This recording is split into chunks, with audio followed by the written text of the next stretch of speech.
everybody. I'm BJ Flagg. And I'm Rich G, and this is episode 289, What to Do When Technology Fails You. Oh, what an experience, Rich, we had last week. Around 7:30, our office was Slack, which we use for, instant messaging, started blowing up. And we have incredible early birds. So when that starts to happen, my phone just starts going beep, beep, beep, beep. And the internet was down at the New Canaan office. And without me being involved, they activated our outage protocol. And we, have never lost, the internet in that New Canaan office. So all of a sudden, the plan goes into place. Everybody knows what they're supposed to do. And an outage map appeared in Slack.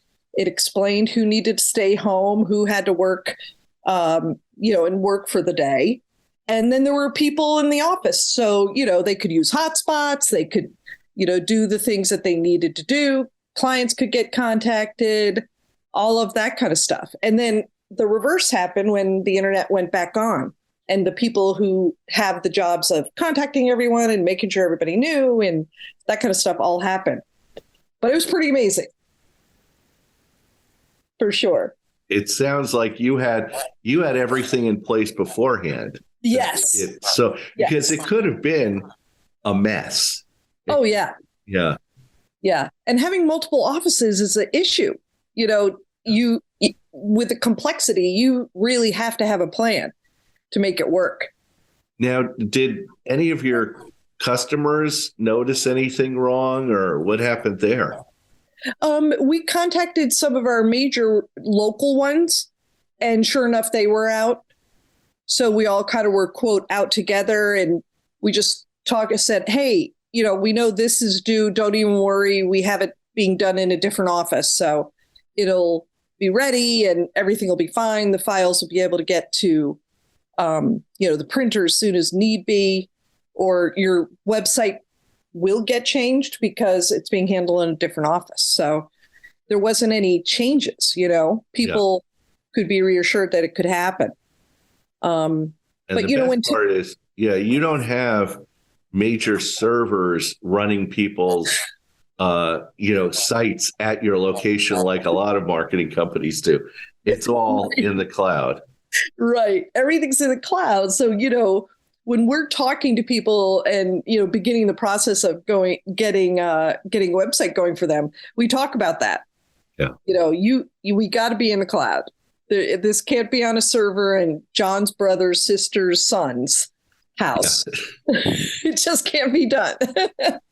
When technology fails at a small business, it's important to have a backup plan, stay calm, assess the situation like BJ did, reach out for support, and learn from the experience. Contacting your technology provider or IT support team and analyzing the failure afterward can help you resolve the issue and prevent similar failures from occurring in the future. So this was a great test for your business of a major outage, Right. And I think it was, the first step that we wanted to take was have that backup plan. Yeah. And we always joked about them because we have an office in Alabama. So the backup plan there is because of hurricanes. Yeah. So, we are completely, lockstep. This is what happens. That's that backup plan is in place in case of technology failures specifically.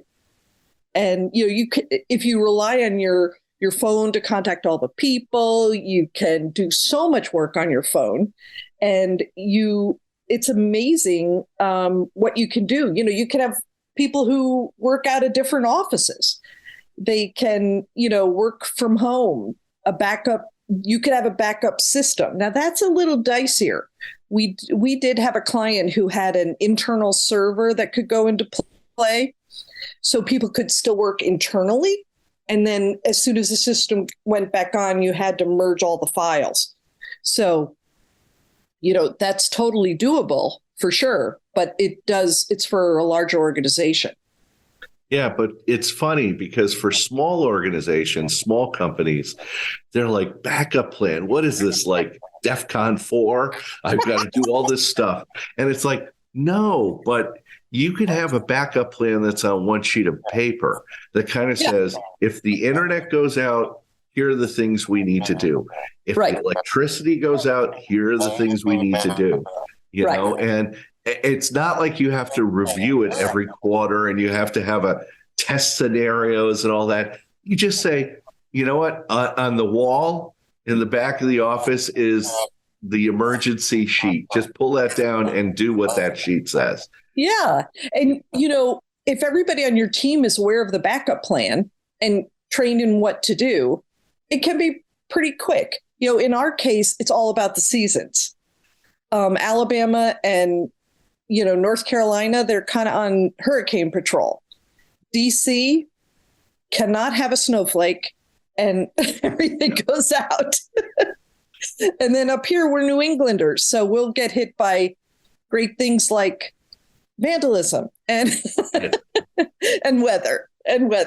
But everybody knows what to do. And prior to the season, you kind of look at it and review it for a second and you're done.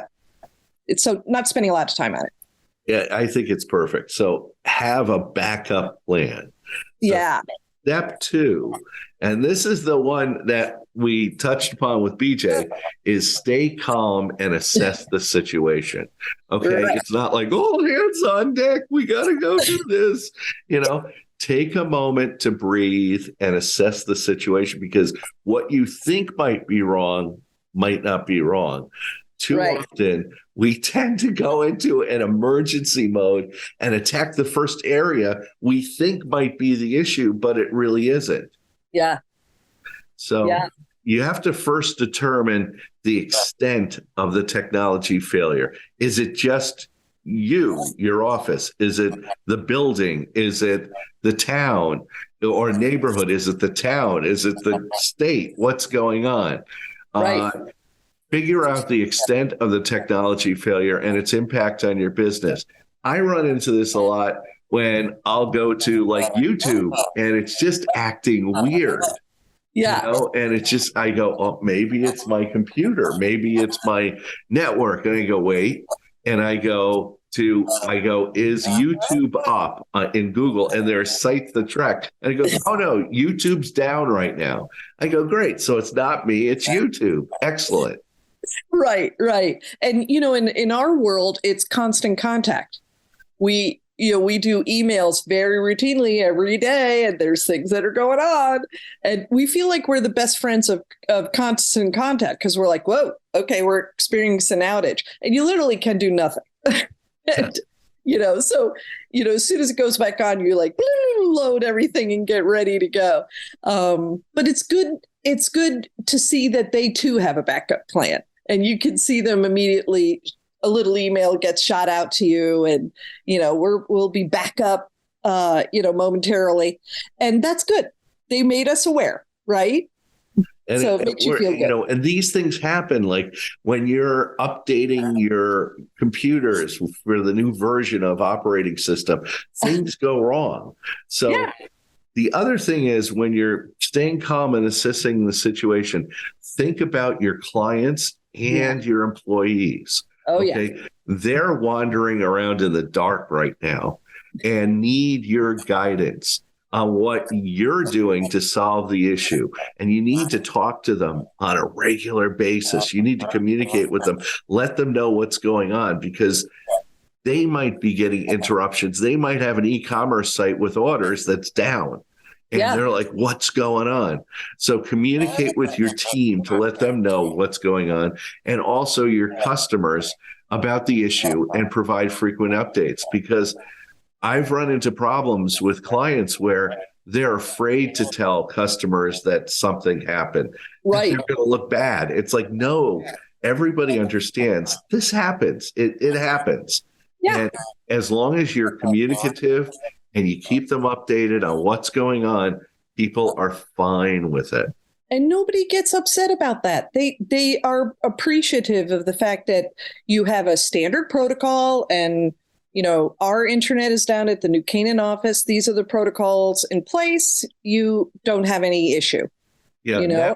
Now, if this happens a lot, then they're going to be worried about this. Okay. Yes. But if it happens once in a blue moon, I mean, I used to be with a internet service that hosted my site many years ago, and they would go down. My site would go down like once every 2 months. And I'd be like, what's going on? There would always be a problem. And I just finally said, I'm leaving. Yeah. So you need to be cognizant of that. But once in a blue moon, don't worry, but be open with your customers and your employees. Yeah. And I think that they feel good that you have this protocol plan in place. We had a client say to us, "Ooh, can you give us that sheet? Because that'd be a great way to kind of just start what we should be doing." And I'm like, sure. It really makes that communication is so key. Step 3 is reach out for support. The protocol should have the person in your company that gets the ball rolling. Yeah. There should be a person or group that contacts the technology provider or the IT support team immediately to report the issue and then seek assistance. What are the next steps? That is paramount. You can't at that time say, hey, who wants to call the techno, who wants to call Opt Online? Anybody? No. It should be that one person who gets it going. And, Rich, up in your area, you travel a lot. So you're in Oxford, but then you're traveling to go to an event or go and things like that. So you have to be so aware of your technology all the time. Yeah, that's the one thing where I know my technology. I know like my laptop. So when I go to a university or a company and the IT person goes, "Oh, you have a Mac." Oh, and I go, "No, this works like magic. Just give me the cord." I plug it in and it goes up. Yeah. But here's the thing. When I reach out for support, I tell the IT person, stay in this room until I have everything working.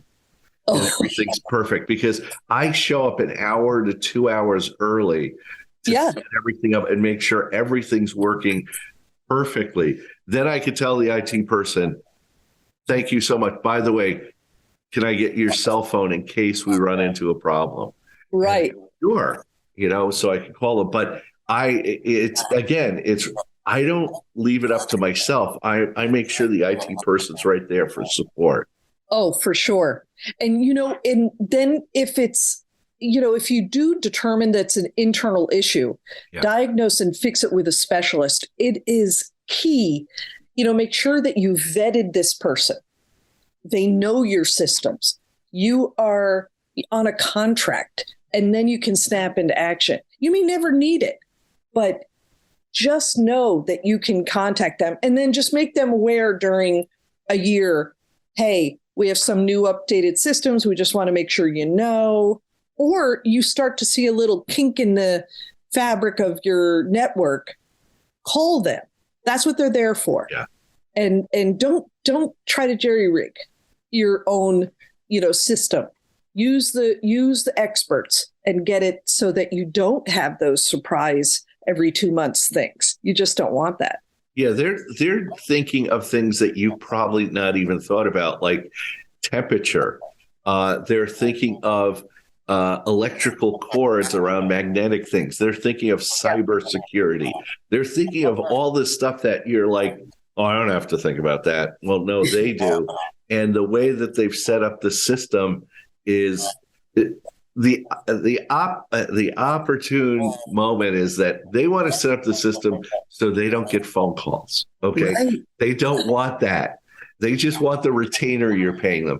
So let them do their work, because they're going to optimize your system so they do the least amount of work. Not saying that that's a bad thing, but it's a good thing when they're doing, when you don't have your support person coming a lot, that means you got a great system. Exactly.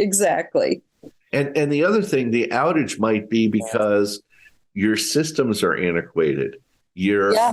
your connections, your computers, whatever, isn't working. You might have a substandard modem that's connecting, and you're not. I mean, that's what at my house, I have a gigabyte a second service.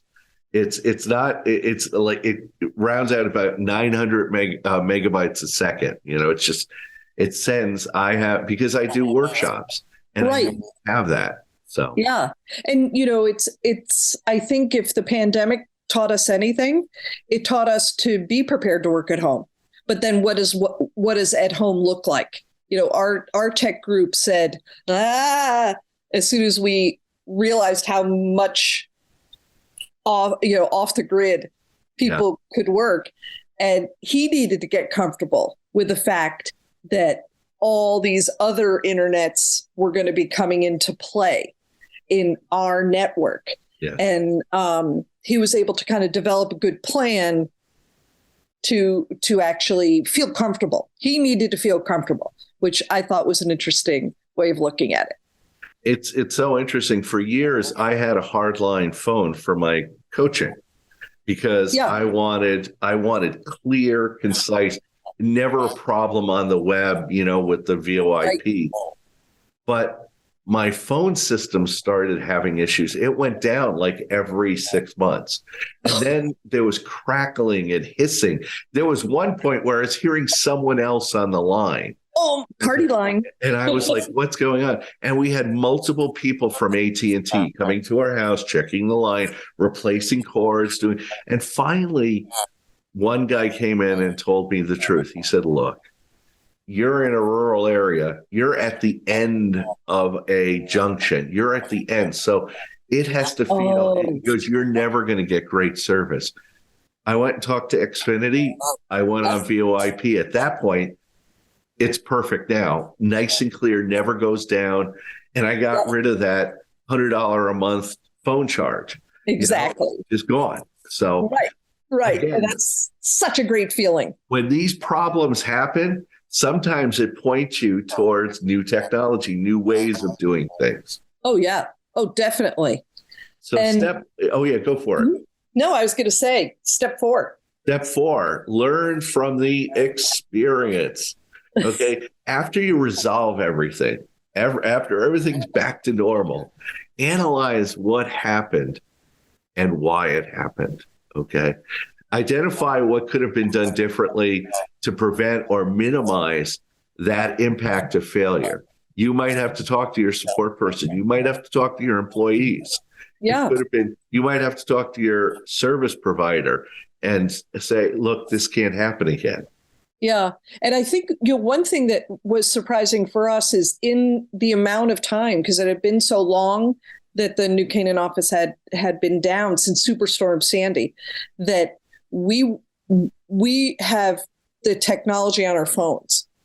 So right away, people took out their phones. They were working on different things. They were able to do Zooms. They could do whatever they needed to do. So we didn't have like a complete,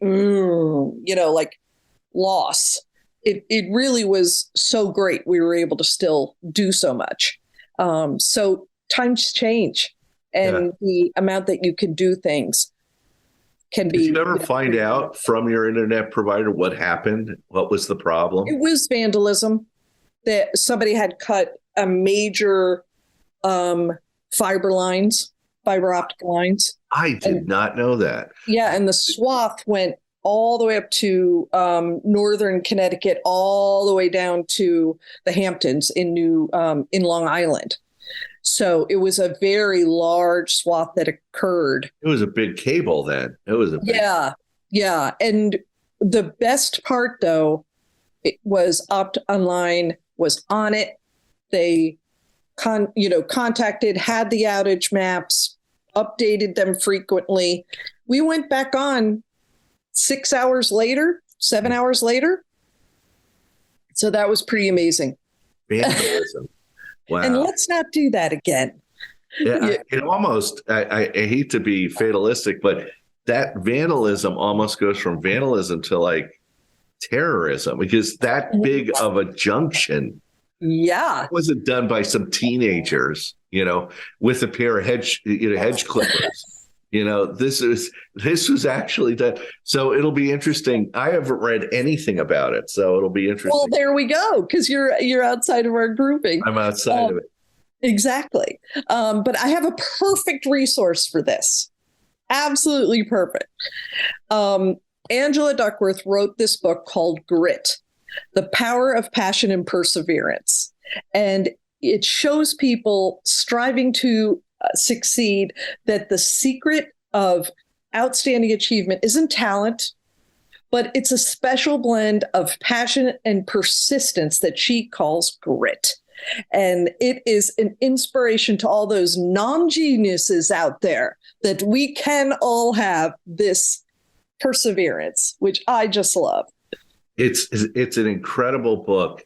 It reminds me of the magazine in the 60s, Grit, that used to be sold out there. But it's a great book because this ties into our topic of like when technology does fail, you have to just get on it as fast as possible. You have to persevere and make sure things are back up again. So it's great how she takes us into stories about cadets and long-term perseverance. She tells a lot of stories, but the whole idea is building up your passion and your perseverance in your work and everything you do in life. So it's a great book. I just loved it because it just said, grit can be learned regardless of your IQ or your circumstances. And I thought, I've got a little bit more grit after this little experience. And that's it for this week. You can reach out to me at richg.com. And you could also find BJ, now that her system's back up, at newrenew.com. Thanks to our producer, Richard Descalzo, who makes everything happen. And have an unbelievable week, and catch you later.